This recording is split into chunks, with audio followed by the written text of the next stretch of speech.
वज्रलाल सरकार ने पुलिस महकमे में बड़ा फेरबदल करते हुए भारतीय पुलिस सेवा के 65 अधिकारियों के तबादले किए हैं। 9 डीआईजी और 39 जिलों के पुलिस अधीक्षक बदले गए हैं और साथ ही 3 महीने से ज्यादा समय से एपीओ रहे आईपीएस प्रहलाद कृष्णा को पोस्टिंग भी दे दी गई है। आईपीएस अभिषेक शिवहरे को राज्यपाल का नया एडीसी बनाया गया है। इसके अलावा आईपीएस प्रीति चंद्रा को additional commissioner DCP traffic Jaipur और डॉक्टर विकास पाठक को आईजी पुलिस कार्मिक लगाया गया है। अजित सिंह को डीआईजी पुलिस भर्ती और पदोन्नति बोर्ड, योगेश यादव को डीआईजी सीआईडी सीबी की और मनीष अग्रवाल द्वितीय को डीआईजी आर्म बटालियन लगाया गया है। सीकर एसपी देशमुख परस अनिल को पदोन्नति के बाद में डीआईजी के पद पर पहली पोस्टिंग मिल गई और इन्हें डीआईजी एसओजी लगाया गया है। और इसी तरह से विकास शर्मा को डीआईजी एसएसबी, डॉक्टर राजीव प्रचार को भी डीआईजी इंटेलिजेंस, योगेश दादिज को डीआईजी एसओजी, मनीष कुमार को डीआईजी सिविल राइट्स और गजेंद्र कुमार को डीआईजी एसडीआरएफ लगाया गया है। इसके अलावा कई आईपीएस अधिकारियों के तबादले और प्रमोशन पोस्टिंग भी दी गई है।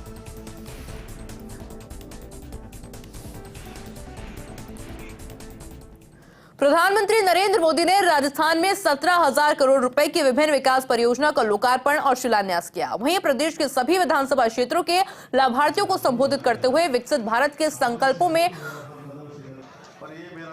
जुटने का आह्वान भी किया है। प्रदेश स्तरीय समारोह के उपलक्ष्य में जोधपुर का जिला स्तरीय कार्यक्रम राजकीय पॉलिटेक्निक कॉलेज परिसर में आयोजित हुआ। समारोह में राज्यसभा सांसद राजेंद्र गहलोत, सूरसागर विधायक देवेंद्र जोशी, जोधपुर शहर विधायक अतुल भंसाली, नगर निगम महापौर विनीता सेठ सहित जनप्रतिनिधिगण एवं अधिकारीगण उपस्थित रहे और कार्यक्रम को वर्चुअली देखा गया। समारोह में योजनाओं के लाभार्थियों ने भाग लिया, जिन्हें उपस्थित जनप्रतिनिधियों ने विभिन्न योजनाओं के अंतर्गत लाभ प्रदान किए। समारोह को संबोधित करते हुए विधायक बंसाली ने पीएम द्वारा किए गए शिलान्यास, लोकार्पण और उद्घाटन को राजस्थान प्रदेश के समग्र विकास को नई रफ्तार देने वाला बताया। बंसाली ने कहा कि जनवरी में अयोध्या में श्री रामलला की प्राण प्रतिष्ठा के साथ ही राम राज्य की परिकल्पना को साकार होने की दिशा मिल गई है। विकसित भारत संकल्प कार्यक्रम में प्रधानमंत्री मोदी नई दिल्ली से वर्चुअली जुड़े तथा लोकार्पण शिलान्यास के उपरांत प्रदेश के विभिन्न जिलों से वर्चुअल माध्यम से जुड़े जनप्रतिनिधियों, लाभार्थियों एवं आमजन को संबोधित किया गया।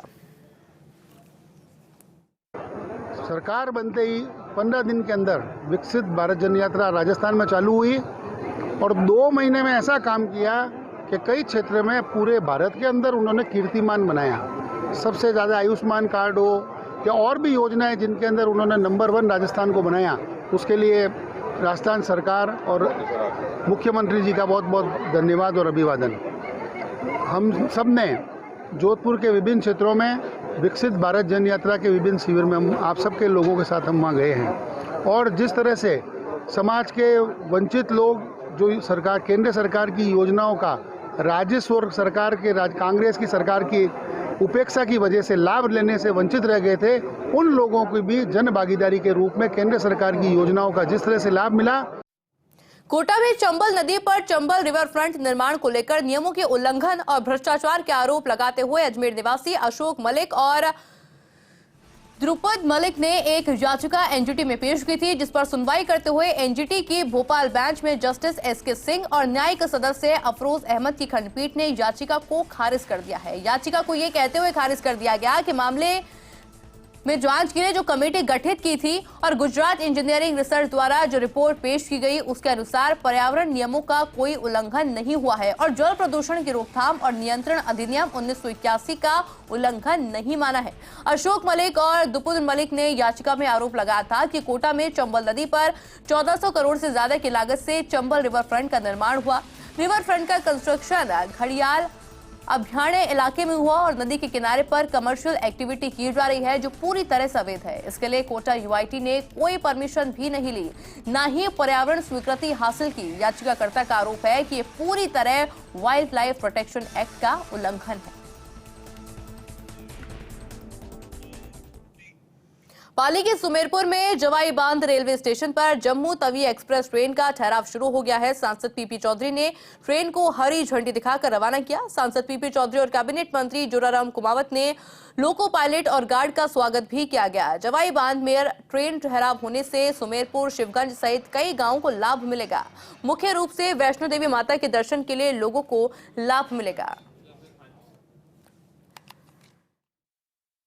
जवई बांध पे ऐतिहासिक ठहराव 60 ठहराव हो चुके हैं और इससे आम जन को और पैसेंजर को बहुत बड़ा फायदा है। हमारे प्रधानमंत्री मोदी जी का ये सोचना है कि आम जन को, पैसेंजर को कोई तकलीफ नहीं हो, दूर जाकर के बैठना नहीं पड़े, उसी के शहर में ट्रेन का ठहराव हो।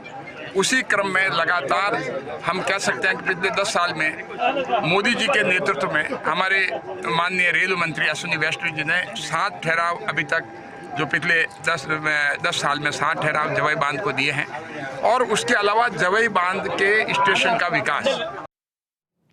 सिरोही में 8वां वेतन आयोग गठित करने, ओपीएस को कानूनी रूप देने सहित विभिन्न मांगों को लेकर कर्मचारियों ने जिला मुख्यालय पर धरना प्रदर्शन किया। राज्यव्यापी हड़ताल को लेकर अखिल राजस्थान राज्य कर्मचारी संयुक्त महासंघ के जिला अध्यक्ष धर्मेंद्र गहलोत के नेतृत्व में सभी विभागों के कर्मचारियों की विशाल रैली का आयोजन किया गया। रैली सुभाष उद्यान सिरोही से अहिंसा सर्किल तक निकाली गई। महासंघ के जिला अध्यक्ष और शिक्षक नेता धर्मेंद्र गहलोत ने रैली को संबोधित भी किया। उन्होंने कहा कि राज्य सरकार ओपीएस को कानून बनाने के लिए कोई कार्रवाई नहीं कर रही है। वहीं अभी तक 8वां वेतन आयोग भी गठित नहीं किया गया है, जिसको लेकर कर्मचारियों में आक्रोश देखने को मिल रहा है। टोंक के 2 दिवसीय दौरे पर रहे गृह राज्य मंत्री जवाहर सिंह बेढ़म ने टोंक में कई धार्मिक और राजनीतिक कार्यक्रमों में शिरकत की।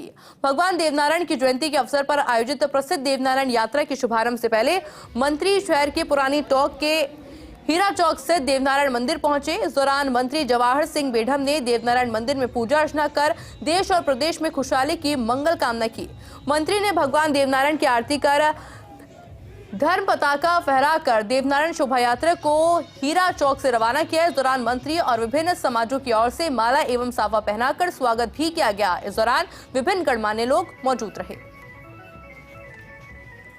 भगवान श्री देवनारायण की 1112वीं जयंती है और पूरे टोंक जिले में नहीं, पूरे राजस्थान में, पूरे हिंदुस्तान में हर्षोल्लास से मनाया जाता है। और गुर्जर समाज के लोग आज के दिन खीर पूरी बना के भगवान देवनारायण की भोग लगाते हैं। और आज यहाँ टोंक में एक प्रतिभा सम्मान समारोह भी रखा गया है। वो सम्मान समारोह बच्चों को जो खेल कूद में, पढ़ाई लिखाई में एक प्रोत्साहित हो और वो आगे बढ़े और समाज का नाम रोशन करें।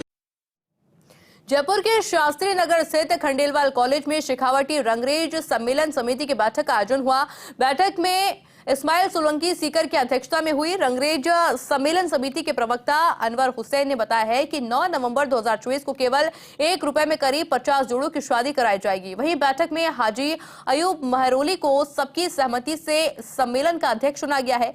सीकर में हबीब नेता हाजी गयाउद्दीन खेजरोली, तारा हुसैन सीकर से समिति के जिम्मेदार साथियों से सम्मेलन में अपनी लड़की लड़का को शरीक होने की अपील की गई ताकि हर समाज को इस सामूहिक विवाह सम्मेलन से प्रेरणा मिल सके। इस दौरान समिति अध्यक्ष जनाब इमामुद्दीन रेनवाल सहित समाज के गणमान्य लोग मौजूद रहे।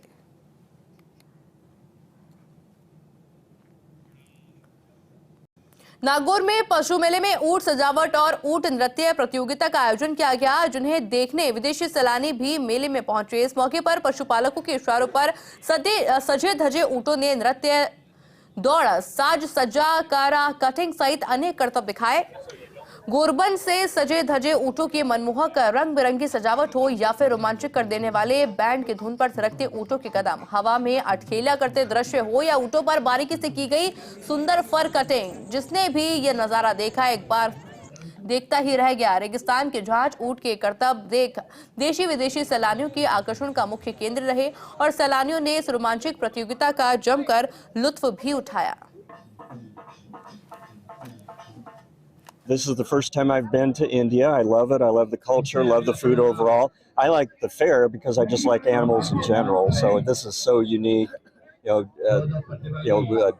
Types of cattle and camels I've never seen before. How they do the shaving in the camels, very interesting. So yes, I'm enjoying it very much. I made some friends here. I've taken many pictures with Indians. I've been invited. I've ridden camels elsewhere, but this is totally unique in anywhere in the world. We've never seen them dressed, costumed, dancing, prancing, and with beautiful carvings and sculptures on the weaving. It's just amazing, spectacular.